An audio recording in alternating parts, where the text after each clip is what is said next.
అందరికీ నమస్కారం. Welcome to Siriraj food. నేను మీ సిరి. ఈరోజు మనం క్యాబేజ్ పకోడీ ఈజీ ప్రాసెస్‌లో చేద్దాం. ఇలా చేశామంటే అస్సలు నూనె పీల్చకుండా చక్కగా క్రిస్పీగా వస్తాయి. ఈ వీడియో మీకు నచ్చితే తప్పకుండా like, share and subscribe friends. క్యాబేజ్‌ని మరీ సన్నగా కాకుండా ఈ సైజు కొంచెం పెద్ద సైజు ముక్కలుగా కట్ చేసుకుందాం. ఇలా కట్ చేయడం వలన మంచి క్రిస్పీగా వస్తాయి. ఇలా కట్ చేసుకున్న క్యాబేజ్ ముక్కల్లో ఇప్పుడు స్పైసెస్ ఏద్దాం. కొంచెం కారం, కొంచెం గరం మసాలా, కొంచెం పసుపు, ఫుడ్ కలరు, అలానే అల్లం ఎల్లిగడ్డ పేస్టు, రుచికి సరిపడా ఉప్పు వేసి దీనిని పైన వేళ్ళతోనే కలుపుకోవాలి. క్యాబేజ్ ముక్కలకి మనం వేసిన స్పైసెస్ అన్నీ మంచిగా పట్టిన తరువాత ఒక కప్పు కార్న్ ఫ్లోర్, ఒక కప్పు శనగపిండి వేసి కలపాలి. ఇందులో వాటర్ ఏమీ యాడ్ చేయాల్సిన అవసరం ఉండదు. క్యాబేజ్ నుంచి వచ్చే వాటరే సరిపోతుంది. ఇలా అంతా కలిసిపోయిన తర్వాత ఇప్పుడు టమాటా సాస్ కొంచెం, చిల్లీ సాస్ కొంచెం, సోయా సాస్ కొంచెం వేస్తున్నా నేను. ఈ సాస్‌లు వేయకపోయినా పర్వాలేదు.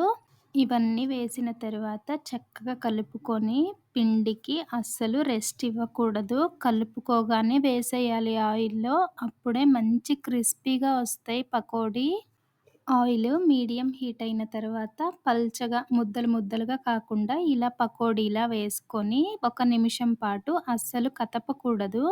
ఒక నిమిషం తర్వాత మంచిగా కలుపుకున్నామంటే పకోడీ అయితే చక్కగా తయారవుతుంది.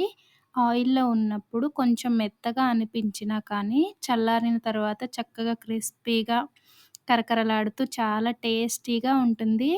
మీరు ఇదే ప్రాసెస్‌లో చేస్తే అస్సలు ఫెయిల్ అవ్వడం అనేదే ఉండదు. చాలా టేస్టీగా అస్సలు ఆయిల్ పీల్చకుండా వస్తది పకోడీ. క్యాబేజ్‌ని సన్నగా కట్ చేసి వేసామంటే అందులోంచి వాటర్ ఎక్కువగా ఊరడం వలన క్యాబేజ్ పకోడీ మెత్తగా అయిపోతుంది. ఇలా కొంచెం లావుగా కట్ చేసుకున్నామంటే అస్సలు టేస్ట్ అయితే చాలా బావుంటుంది. చిన్న పిల్లలు కూడా చేయగలిగే అంత ఈజీ ప్రాసెస్. ఈ క్యాబేజ్ పకోడీని పప్పుచారుతో గానీ, పప్పుతో కానీ తింటే టేస్ట్ అయితే నెక్స్ట్ లెవెలు. ఇప్పుడు నేనైతే పప్పు చేశా. దానికి కాంబినేషన్ క్యాబేజ్ పకోడీ వేశా అనమాట.